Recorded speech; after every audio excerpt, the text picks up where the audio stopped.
Let me tell y'all something right now, life gonna test you. It's gonna throw stuff at you that you didn't ask for, didn't pray for, didn't sign up for. You wake up thinking it's gonna be a regular Tuesday, then boom, somebody cut you off in traffic, your boss acting brand new, your bank account looking like it's on a diet. But listen to me, man, listen. It ain't about what happens to you. It's about how you respond. See, anybody can act right when life is easy, but real strength, real growth, that comes when you learn how to keep your peace when everything around you is trying to steal it. When life throws something unexpected at you, and trust me, it will, your first instinct is often to react. You feel it before you even process it. Somebody says something sideways to you, your heart rate jumps, your fists clench, your ego stands up like, say what now? That's human.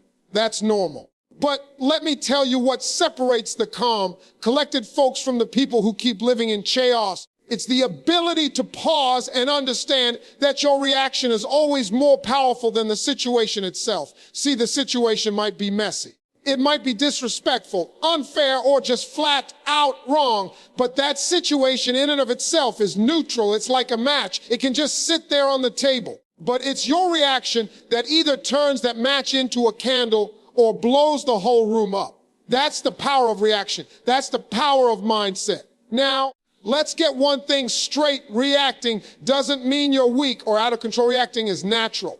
But how you react, that's learned. That's trained. That's what we're talking about. Most people let situations write the script for their day, their week, even their life. Somebody cuts them off in traffic. They mad the whole day. One negative comment on social media. They lose sleep over it. A person don't show them respect at work. They bring that tension home to their family. See what I mean? The situation becomes the author of their piece. That's dangerous. You're handing over your calm like it's nothing. You gotta step back and realize you have a choice. And that choice, that's the game changer. That choice says, I'm not gonna let this situation get the best of me. It says, I can feel frustrated, but I don't have to act frustrated. That's emotional maturity. That's mental strength. That's what makes a person unshakable. We live in a world that wants you to react instantly. Fast comments, quick comebacks, immediate opinions. But speed doesn't equal strength. Strength is measured in pause. Strength is measured in composure. If someone insults you and you snap back, that's expected. But if someone insults you and you smile, stay grounded and move forward with grace. Now that's power. That's confidence. That's when people start to wonder, what do they have that I don't? And what you have is control. Control over your space, your peace, your mind.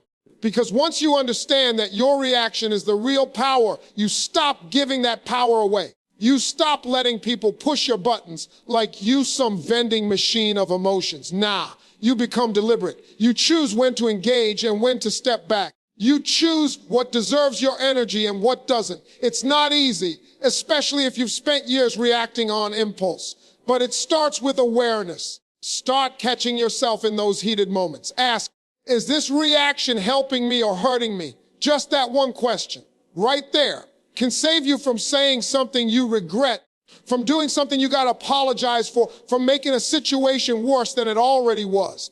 Because most times, it's not the situation that messes us up. It's what we do after. We add fuel to fires. We turn small issues into big arguments. We turn bad moments into bad days. But it doesn't have to be that way.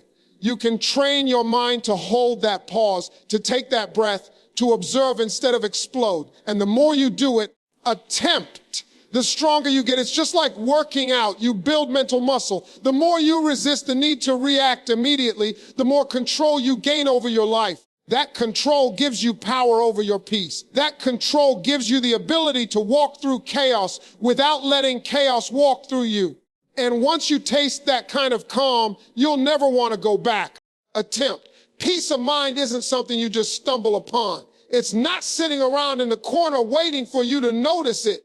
Peace of mind is a product of what you feed your mind. It's what you allow to enter and what you choose to block out. If your thoughts are constantly crowded with noise, negative opinions, doubt, fear, toxic energy, how can you ever expect to feel calm, centered, or in control? thing to attempt. You wake up and the first thing you do is scroll through social media, seeing everybody else's highlight reel, comparing your life to theirs before you even brush your teeth. That's not peace. That's pressure. You check the news and it's crisis after crisis, fear after fear. Chills on every channel. You let that in and it lingers. It follows you. It becomes the filter you see the world through. So the first step to protecting your peace is becoming a gatekeeper to your mind. Most people think that their peace gets stolen by other people. But truth is, peace gets given away voluntarily by what we entertain. You let gossip in, it disturbs your focus. You let negativity in, it plants seeds of doubt. You hang around people who constantly complain, criticize, or create drama, and over time, your spirit starts to match that energy. That's how it works. Energy is contagious. So if you want to stay calm in any situation you attempt, you've got to start curating the environment around your mind like your life depends on it. Because it does. The strongest people aren't the ones who never get stressed. They're the ones who know how to reset their mental space. They step away from the noise. They protect their attention like it's sacred. They don't feed every thought that pops up. They know that everything that demands your attention deserves it. You have to be that intentional. You have to decide what kind of energy you allow and what kind you firmly reject. And this isn't just about avoiding negativity. It's also about actively feeding your mind the right fuel. Read things that uplift you. Listen to voices that inspire growth. Spend time in quiet reflection, in gratitude. You'd be amazed how much calm enters your life when you simply stop poisoning your mind and start feeding it peace. When your mind is filled with clarity and not clutter, situations that used to shake you don't hit the same anymore. People can say what they want, act how they want. You're not so easily moved because your inner world is stable. And when your inner world is calm, your outer world starts to reflect that. That's not magic. That's mindset. That's discipline. That's guarding your peace like it's your most valuable possession. And here's the thing. Most people are out here trying to fix external problems with internal chaos. You can't solve stress with more stress. You can't lead others or make wise decisions if your own mind is in constant war. So before you respond to anything outside of you, you have to check what's happening inside of you. That's where the real work begins. It's about knowing when to turn off the world and tune into yourself.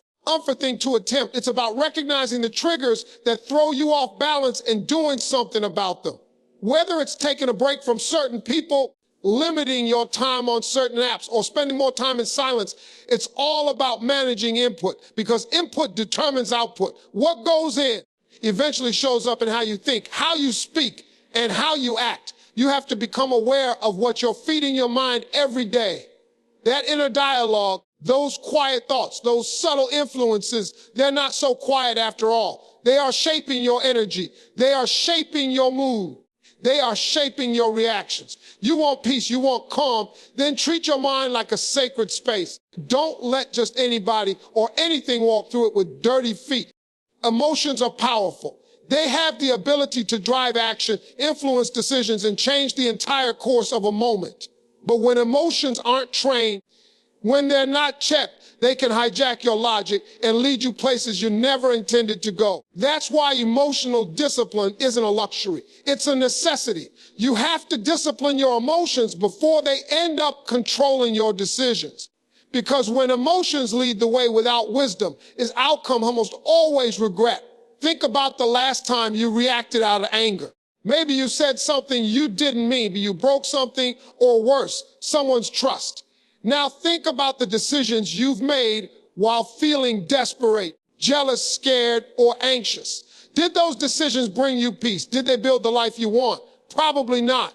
Because decisions driven purely by emotion usually satisfy a feeling, not a future. That's the trap. It feels good in the moment to lash out, clap back, or walk away without thinking. But later, when the fire dies down and the smoke clears, you're left with consequences you didn't calculate. Emotional discipline is about creating space between what you feel and what you do. It's that pause, that breath, that quiet moment when you say, all right, I'm heated right now, but what's the smart move here? It's not about suppressing your emotions. It's about steering them. Your emotions are valid, but they don't always tell the truth. They reflect a moment, not the full picture. And if you keep making permanent decisions based on temporary feelings to attempt, you'll keep living in cycles of echoes. You've got to train yourself to stop letting feelings be the first responder. Just because you feel disrespected doesn't mean you've actually been disrespected. Just because you feel rejected doesn't mean you're unworthy. Emotions are data, not attempt, not direction. They're indicators, not instructions. Use them to understand what's going on inside you, but don't hand them the keys to your life. When you build emotional discipline, you give yourself an advantage. You stop reacting and you start responding. And there's a difference. Reaction is instant. It's raw, unfiltered, often reckless. Response is thoughtful. It's measured, mature, and rooted in purpose. If you don't let anger make your decisions, you don't let sadness write your story. You don't let fear decide your path. You feel those emotions, but you still act from a place of clarity and control. The world will constantly test your emotions. People will push your buttons, not because they're evil, but because they're operating from their own unhealed places. If you let them control your emotional thermostat, you'll be up and down all day long. One negative comment ruins your mood. One moment of rejection makes you spiral. That's giving away your power.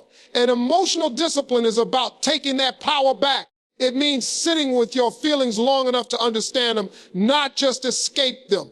It means realizing that every emotion has a message, but it doesn't always need a microphone. Sometimes the strongest move is silence. Sometimes the smartest response is no response at all. And sometimes the greatest strength is found not in how loud you can express your emotions, but in how wisely you can manage them. Emotional discipline doesn't mean you don't feel. It means you feel fully, but choose wisely. It means you acknowledge the storm inside you, but still steer the ship in the right direction. It's a skill. And like any skill, it gets stronger with practice. The more you catch yourself before reacting, the more power you gain over your life. You start making decisions based on values, not moods. You start walking in purpose, not pressure. And that's when your life starts to change, not because the world got easier, but because your mind got stronger. In a world that moves fast, where everybody is rushing to say something, post something, prove something, silence and stillness almost seem strange to attempt. People equate quiet with weakness. They think if you're not clapping back, if you're not defending yourself, if you're not constantly speaking up, you're somehow losing. But the truth is, silence and stillness are not signs of weakness. They're signs of mastery, they're strategy, they're power dressed in patience. When something chaotic happens, most people respond by adding more noise. Voices rise, tempers flare, opinions clash, and before you know it, the situation becomes louder than it ever needed to be. But silence holds weight. Silence makes people pause.